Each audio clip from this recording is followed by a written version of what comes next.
महाराष्ट्र के ऐसे ऐसे गांव तक पहुंची जहां कोई साधन नहीं होते थे। दिल्ली समागम की तारीख पता चलने में भी 2-3 दिन लग जाते। सभी को बेसब्री से इंतजार रहता उस खबर का। मतलब अभी तक खबर नहीं आई? नहीं आई।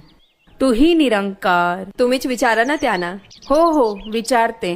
वहिनी, काय झालं? काही खबर? थांबा, विचारते. घ्या हो ताई, पाणी घ्या. का हो वहिनी, आली का हो खबर? नाही हो, अजून नाही आली. कवा यायची ही खबर? काय माहिती कवा यायची. जरा विचारता की. अगं ए चिंके, बघ महाराज आले का. हो आई.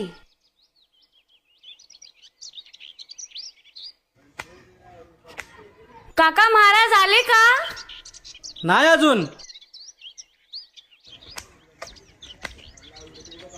आई, अजून महाराज नाही आले. किती वाट पाहायची, अजून आले नाही महाराज. कवा यायची ही खबर?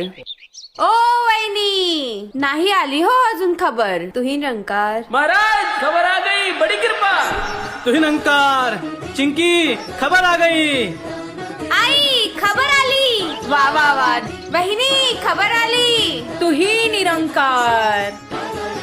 तुही निरंकार, समागम की तारीख आ गई. अगले महीने समागम जाना है. अरे पण समागमची तारीख तर आली, पण जायचं कसं? हो ना, खूप लांब आहे. गेल्या वर्षी पण याच कारणामुळे आपण जाऊ शकलो नव्हतो समागमला. आणि पैसे पण लागणार आहे, सामान पण लागणार आहे. आपण जाऊ कसं? सही बोल रहे हैं. बात तो सही है महाराज.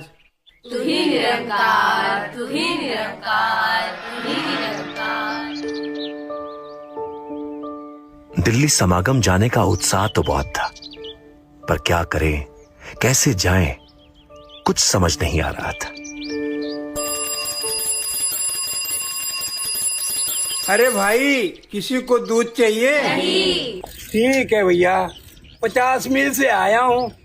नहीं चाहिए तो कोई बात नहीं, जो हरी इच्छा. दूध वाला दूध. उस साइकिल की घंटी के साथ 1 घंटी और बजी।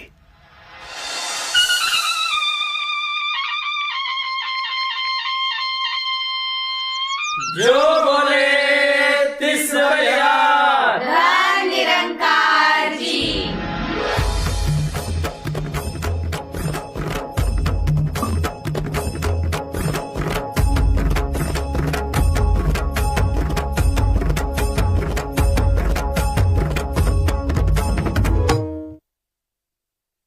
तुही नंकार महाराज. कुठून जायचा महाराज? इधर से की इधर से?